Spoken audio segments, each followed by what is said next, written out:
Hi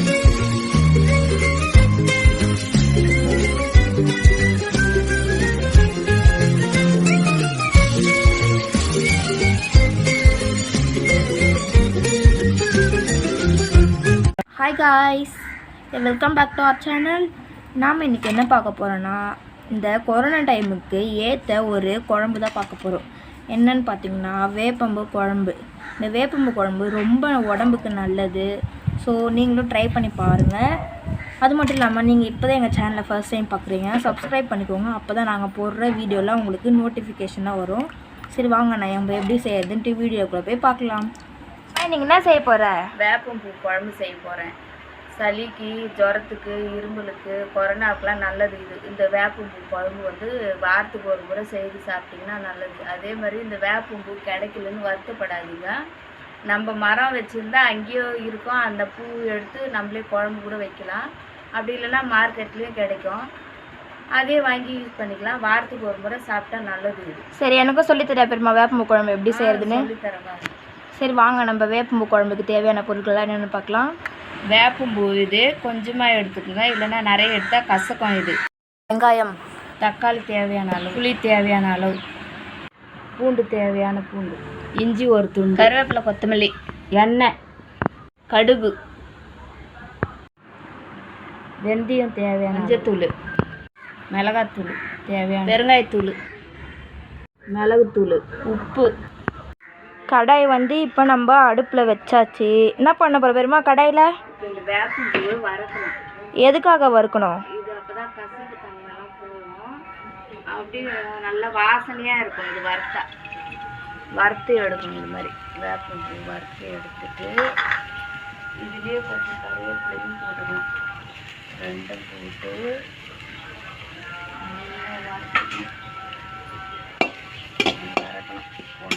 நல்லா வறுத்தா தான் நல்லது. வறுத்து எடுக்கணும்.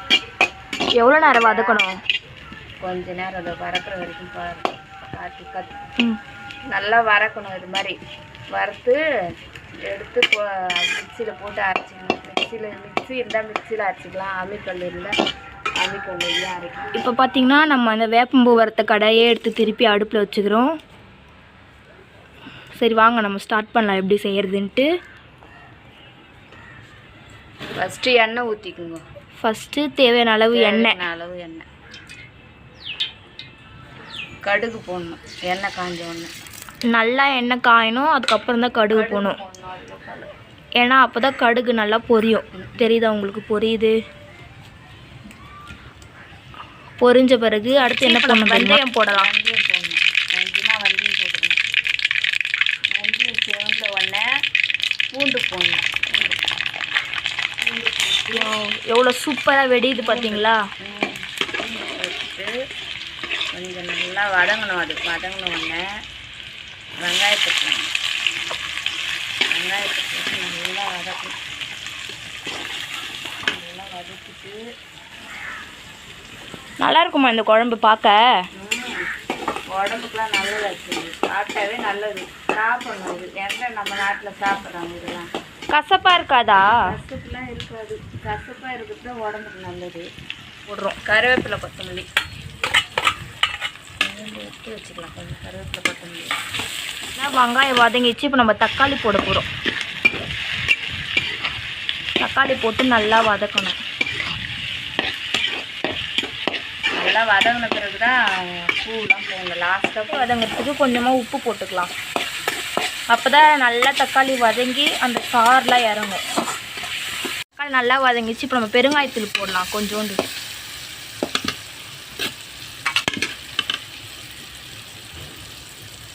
பெருங்காயத்தூள் போட்டோடனே பார்த்திங்கன்னா பெருங்காயத்தூள் போட்டோடனே நம்ம மிளகாத்தூள் போடலாமா? வாங்க மிளகாத்தூள் போடலாம். போட்டு வதக்கிட்டு அப்புறம் மஞ்சத்தூள் கொஞ்சம் போடணும். போட்டு நல்லா வதக்கணும். அப்புறம் தண்ணி ஊற்றணும். உங்களுக்கு தொக்கா வேணுன்னா தொக்கா கம்மியாக தண்ணி ஊற்றிக்கலாம், குழம்பு வேணுன்னா நிறைய தண்ணி ஊற்றிக்கலாம். எத்தனை பேர் இருக்கிறாங்களோ அந்த மாதிரி செய்யணும். உங்கள் இஷ்டம்தான். உங்களுக்கு எவ்வளோ வேணுமோ அவ்வளோ தண்ணி ஊற்றிக்கலாம். இப்போ சால்ட்டு போட போகிறாங்க கொஞ்சோண்டு.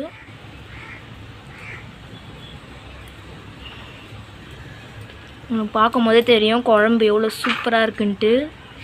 சாப்பிட்டா நல்லாயிருக்கும்னு நினைக்கிறேன். நான் இது வரைக்கும் சாப்பிடல. அதோட புளி ஊற்றணும் கொஞ்சமாக. ரொம்ப புளி ஊற்றிட்டிங்கன்னா அப்புறம் புளிப்பாயிடும். புளி ஊற்றிட்டு நம்ம இந்த மாதிரி மிக்ஸ் பண்ணணும். பார்த்தீங்களா எவ்வளோ எண்ணெய்லாம் மிதக்குது, சூப்பராக இருக்குது. இப்போ என்ன பண்ணணும் அடுத்தது? இப்போ அடுத்தது அந்த பூ வதக்கி வச்சுக்கிறோம்ல, அது போய் இந்த மாதிரி இஞ்சி நசுக்கிக்கணும். நசுக்கிட்டு அப்புறம் நம்ம வறுத்து வச்ச வேப்பம் பூவை வந்து போட்டிருக்கோம் ஜாரில். அது வந்து என்ன பண்ணணும்னா இப்போ மிக்சியில் போட்டு அரைக்கணும்.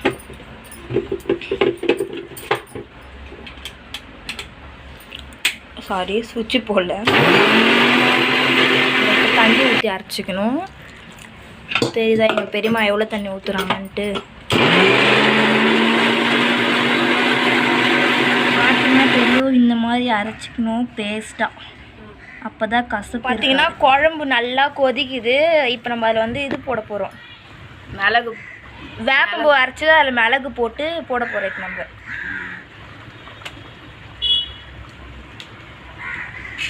போட்டுட்டு இந்த மாதிரி நல்லா கலருவோம்.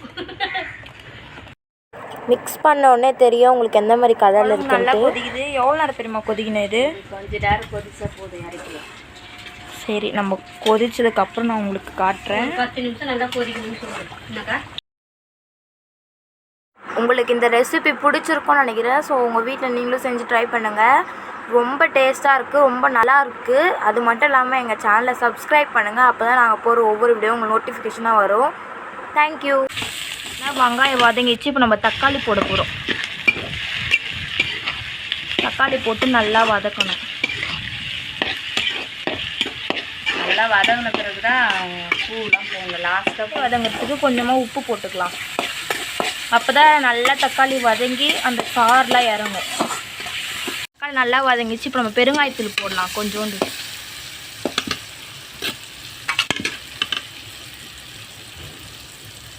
பெருங்காயத்தூள் போட்டோடனே பார்த்திங்கன்னா பெருங்காயத்தூள் போட்டோடனே நம்ம மிளகாத்தூள் போடலாமா? வாங்க மிளகாத்தூள் போடலாம். போட்டு வதக்கிட்டு அப்புறம் மஞ்சத்தூள் கொஞ்சம் போடணும். போட்டு நல்லா வதக்கணும். அப்புறம் தண்ணி ஊற்றணும். உங்களுக்கு தொக்கா வேணுன்னா தொக்கா கம்மியாக தண்ணி ஊற்றிக்கலாம். குழம்பு வேணுன்னா நிறைய தண்ணி ஊற்றிக்கலாம். எத்தனை பேர் இருக்கிறாங்களோ அவங்களுக்கு தகுந்த மாதிரி செய்யணும். உங்கள் இஷ்டம்தான். உங்களுக்கு எவ்வளோ வேணுமோ அவ்வளோ தண்ணி ஊற்றிக்கலாம். இப்போ சால்ட்டு போட போகிறாங்க கொஞ்சோண்டு.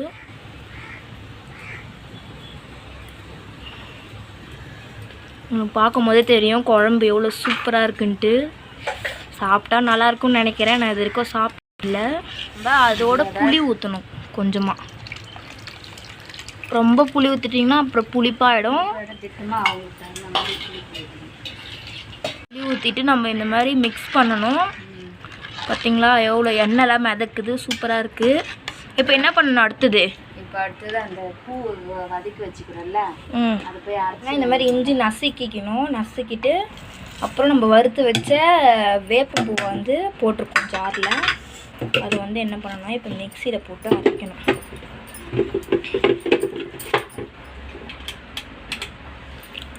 சாரி, சுவிட்சு போடல. தண்ணி ஊற்றி அரைச்சிக்கணும். தெரியுதா எங்கள் பெரியம்மா எவ்வளோ தண்ணி ஊற்றுறாங்கன்ட்டு? பார்த்தீங்கன்னா தெரியும், இந்த மாதிரி அரைச்சிக்கணும் பேஸ்ட்டாக. அப்போ தான் கசப்பு. பார்த்தீங்கன்னா குழம்பு நல்லா கொதிக்குது. இப்போ நம்ம அதில் வந்து இது போட போகிறோம். மிளகு, வேப்பம்பூ அரைச்சி அதில் மிளகு போட்டு போட போகிறோம். இப்போ நம்ம